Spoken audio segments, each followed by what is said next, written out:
In an industry where games come and go faster than ever, some titles refuse to fade away. When I first stepped into the world of Metro Exodus, I didn't know what to expect. By 2026, gaming had already moved forward. New graphics engines, bigger open worlds, more advanced technology. So part of me wondered, would this game still hold up? Or would it feel like something left behind in the past? But the moment I loaded into the game, I remembered something important about the Metro series. It was never just about gameplay. It was about atmosphere. Before Exodus, the series lived almost entirely underground. Games like Metro 2033 and Metro Last Light trapped me in the dark tunnels beneath Moscow.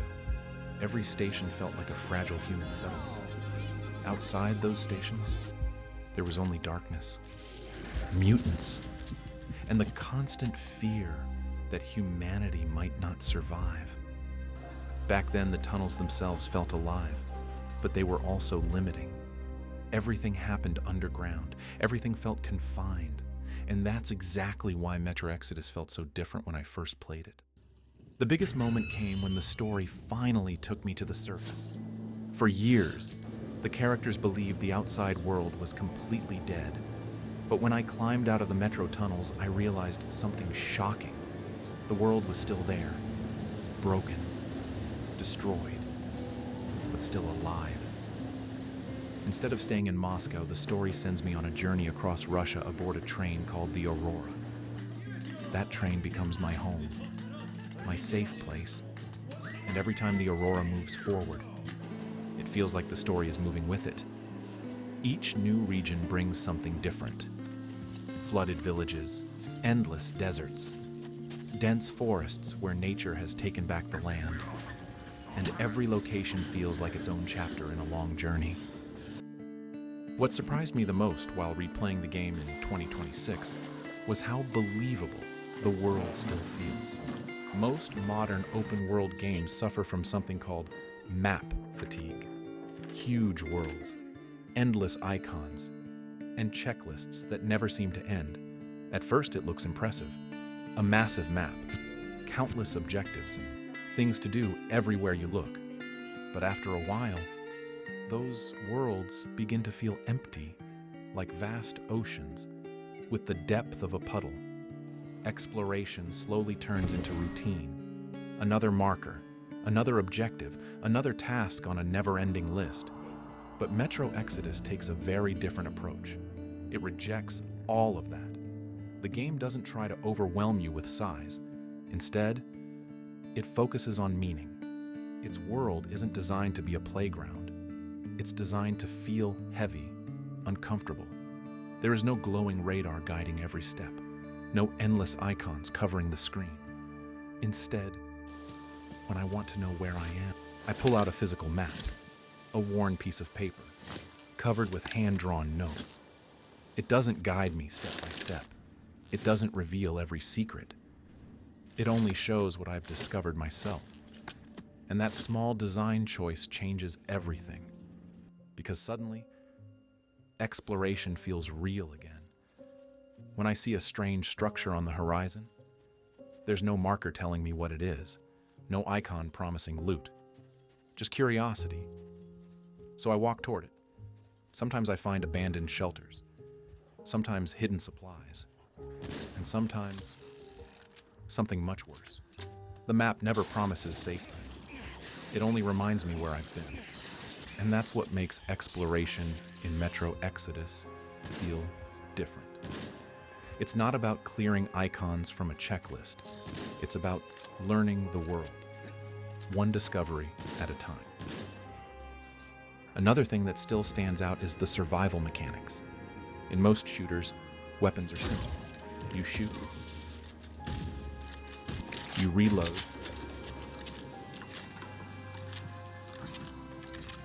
and you move on. But here, nothing feels guaranteed. Weapons aren't perfect either. Dust, sand, and time slowly wear them down. If you don't clean them regularly, they begin to jam. And in the middle of a fight, that small mechanical failure can mean the difference between survival and death. Even light becomes a resource. Your flashlight runs on a hand-cranked battery. Sometimes deep inside abandoned buildings, you'll find yourself desperately recharging it. While something moves in the darkness around you, ammo is limited, supplies are scarce, and crafting often happens in the middle of dangerous territory. Every bullet counts. Every resource matters. The world is hostile. The air is poisoned. And every step outside safety feels like a risk. Your gas mask is often the only thing standing between you and deadly radiation. But even that protection doesn't last forever. Filters slowly run out. Visors crack under pressure. And when that happens, every second suddenly matters. Another reason Metro Exodus still feels special is the way it handles morality. Most modern games turn choices into visible systems. You see a morality bar, a reputation meter, or a dialogue option clearly labeled good or evil. But here, things are much quieter. The game never tells you when you've made the right decision. There are no numbers tracking your morality, no notification telling you that you gained points. Instead, the consequences reveal themselves slowly. When enemies surrender, you can choose to spare them. When you discover prisoners locked in cages, you can free them, or simply keep moving forward. Sometimes it's not even about combat. Just taking the time to listen to people or helping strangers you meet along the journey can change how the story unfolds.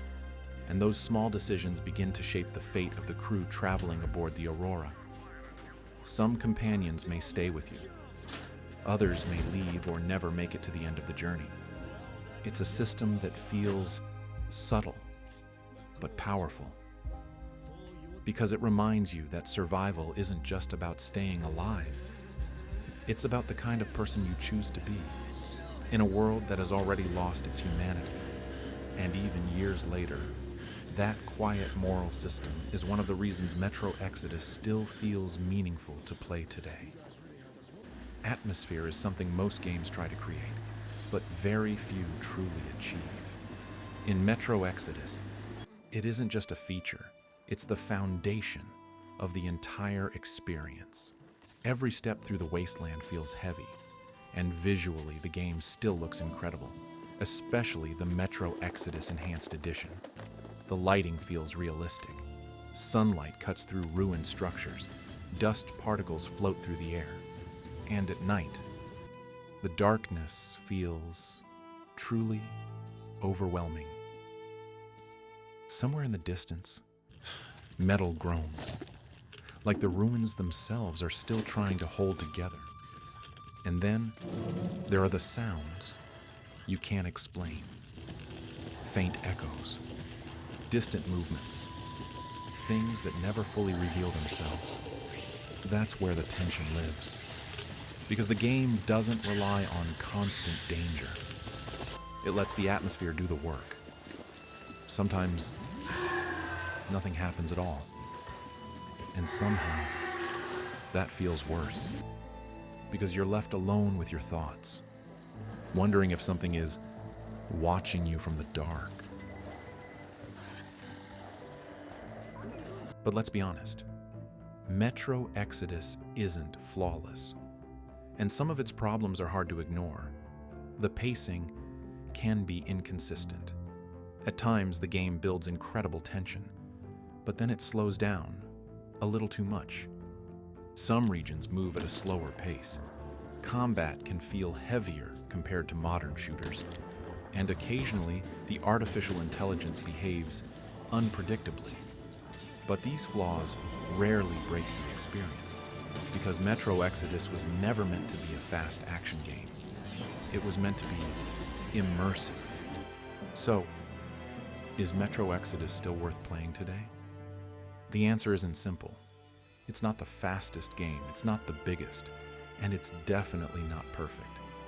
But what it does better than most. It creates a world you don't just play, but one you feel. A world that stays with you, long after you've put the controller down. So, if you're looking for something loud and fast, this might not be for you. But if you're willing to slow down, and step into something more immersive, then yes, Metro Exodus is still absolutely worth playing today.